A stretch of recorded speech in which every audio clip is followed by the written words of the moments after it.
we've driven about an hour and a half south of Monterey to Kirk Creek Campground. So we drove Highway 1, or the PCH, which every bit of research we did online and everyone we asked, we got really mixed reviews on if that was something that we should attempt to do, towing our 30-foot trailer. Yep. Half the people said it's no issue as long as you're comfortable driving with the trailer. And right. The other half were like, I would never do that. I wouldn't tow anything on that road. It's a really beautiful road that hugs the coastline of the Pacific going down California. But it's tight, twisty, windy roads. It's honestly the part we've driven so far, which is between Monterey and just Lucia. south of Big Sur. The Big Sur area. Right. Wasn't that bad at all. If you take it slow, if you're comfortable pulling a trailer, right, and you take it slow, I don't see any issue with the section we've done so far. Yeah, I told TJ I'm completely confident in you doing it as long as you're comfortable trying it. And honestly, there were times yesterday where we kind of looked at each other and said, this isn't that bad. Right. It's, it's certainly worth the drive because it's absolutely stunning. It's incredible. Now, that being said, if you're driving, you're not going to see much of it because you're going to be paying attention to the road. But right. We came down to this Kirk Creek Campground, and then today we're going to drive back north and see some of the do more of the sightseeing. Yeah. It is maybe important to note that we made a point to do it in the middle of the week so that it wasn't on a busy weekend. Yeah, we did it on a Wednesday, and we left Monterey about 11 o'clock. Wasn't much traffic at all. I only had to pull over maybe 3 or 4 times in the whole way. But there were plenty of pullouts. So if it had been busy, we would have taken absolutely every opportunity to pull off, let faster traffic pass us, because we took our time. I mean, it's not the kind of road that you should be in a rush on. No, we averaged maybe 35, 40 miles an hour.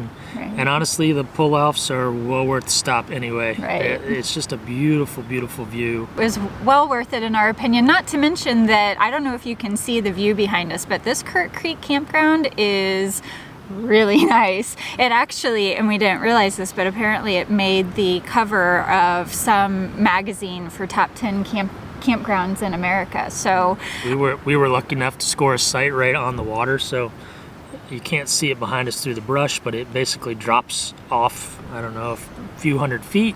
And then the ocean's right there. So yeah. It's really cool. Right? Great views, beautiful sunsets, just amazing. Really stunning campground for sure, and well worth the drive. In this case, the risk, not that we found it to be a huge risk, but the risk was definitely worth the reward, because there's no way you get to this campground and get to camp in this spot without driving Highway 1. There's no real alternative roads to get here. So anyways, like TJ mentioned, we are gonna get back on the PCH and just with the van today. Right, exactly. And go explore a little bit more and hopefully maybe get into that Big Sur area a little more. Yeah.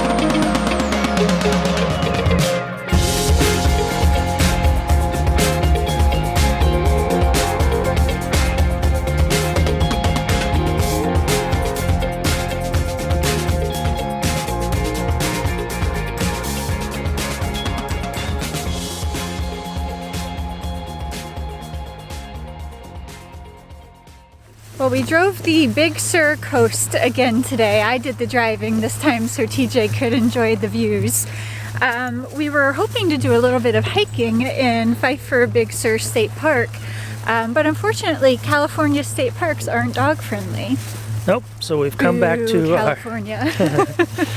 We've come back to our campground, this Kirk Creek Campground, and they have a nice little trail that goes right down to the water's edge. So. Yeah, it's in the National Forest. I believe it's the Los Padres National Forest, and it is dog friendly. So yeah, we're gonna go down to the water's edge for sunset.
We are headed out of Kirk Creek Campground this morning. We only had 2 nights here because that's what was available. It's a busy place. But I think two nights was a good amount of time, and we're going to move on down the coast.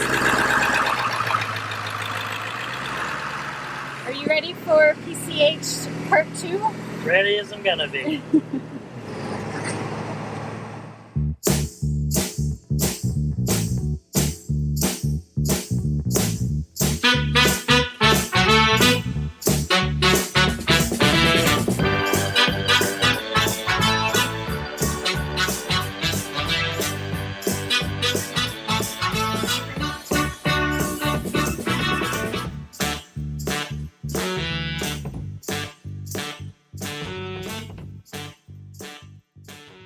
We are stopped at a construction zone red light, which is the only reason I would be questioning TJ on this drive.